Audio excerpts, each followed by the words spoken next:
Shalom.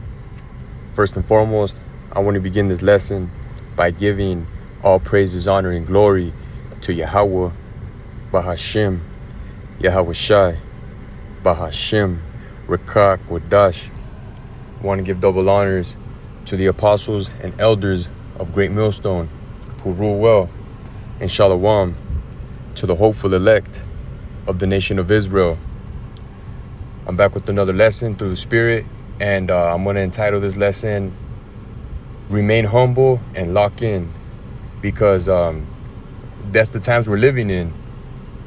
So close to the finish line, so close to the return of our King Yahweh Shai, and we can't get all huffed up with pride. We have to remain grounded, because knowledge puffeth up pride, as the scriptures say.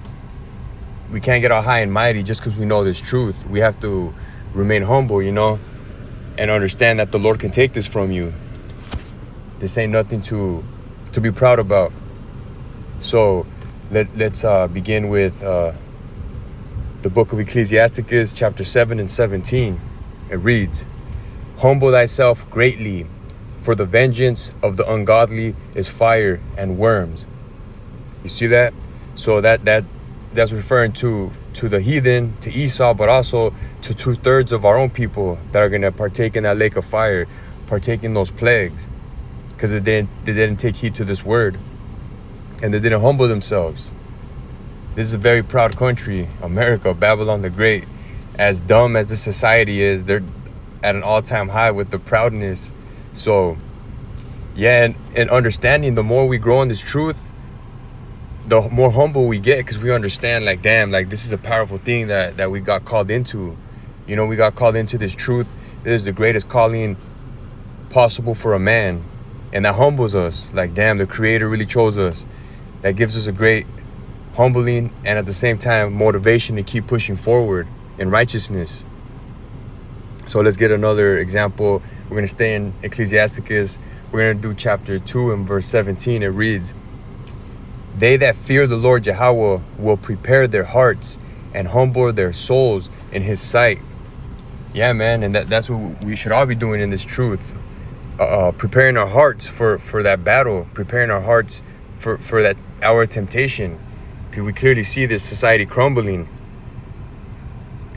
It's going to be, Jacob's trouble is going to be, it ain't going to be for the faint of heart. It ain't going to be for the weak.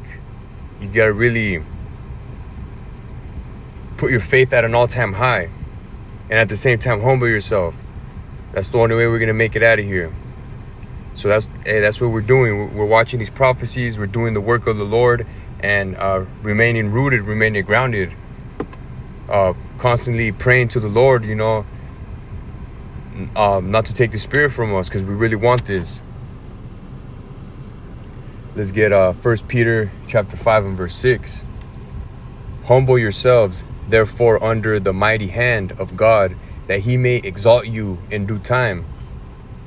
Yeah, so we're going to be brought to a low estate, even lower than we are right now. We're at the very bottom of Esau's society, Esau's world, and he's getting ready to criminalize us. The men of the Lord come after us. For all you know, your picture is going to be in the news. We're going to be on the run from this devil. But hey, our forefathers were on the run from Pharaoh in Egypt. I constantly give this example because our forefathers were delivered from the hands of Pharaoh in ancient Egypt, and this is modern day Egypt. So yeah, we're going to be brought to a low estate, but the Lord will exalt us in due time. We got to have faith in that. And we constantly make these lessons to edify the flock, because we have to, Jake be getting distracted.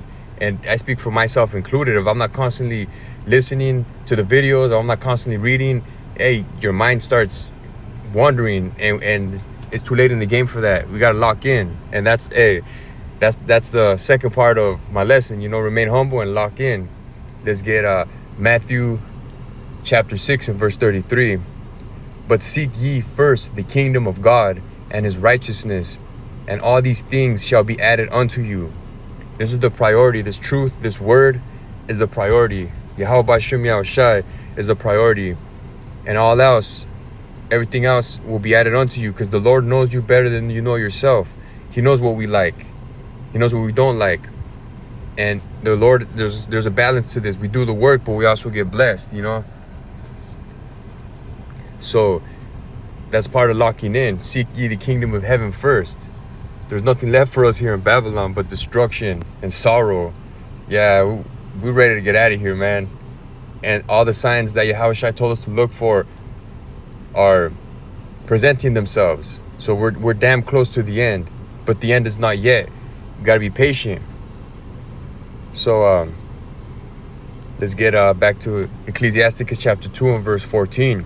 It reads, "Woe unto you that have lost patience, and what will ye do when the Lord shall visit you?" Yeah, a lot of brothers have lost patience. They've taught for 10 plus years and they fall out of the truth. And that's a scary thing, because ultimately the Lord took the spirit from them. I remember this past weekend I went to San Diego to visit the Akium. We broke bread, and it was a beautiful experience, you know, with the brotherhood. And we're at the beach, and I saw a brother that the brothers that I fellowship with used to teach with. And I'm like, yo, I saw this guy, and it's crazy how he was on fire and he just stopped teaching. So what is a man like that gonna, I mean, Lord willing, he repents, but to those that weren't sincere in this, went back to their vomit, what are they going to do when the Lord visits them? That's going to be a bad case. So we got to remain patient as well. So the last precept I had for this lesson is the book of Romans, chapter 12 and verse 1. "I beseech you, therefore, brethren, by the mercies of God, that you present your bodies a living sacrifice, holy, acceptable unto God, which is your reasonable service." Yeah, that's how we offer up our sacrifice, our bodies. We offer up our bodies as a living sacrifice, because we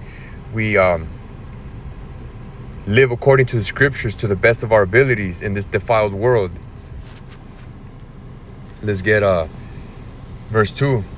"And be not conformed to this world, but be ye transformed by the renewing of your mind, that ye may prove what is that good and acceptable and perfect will of God."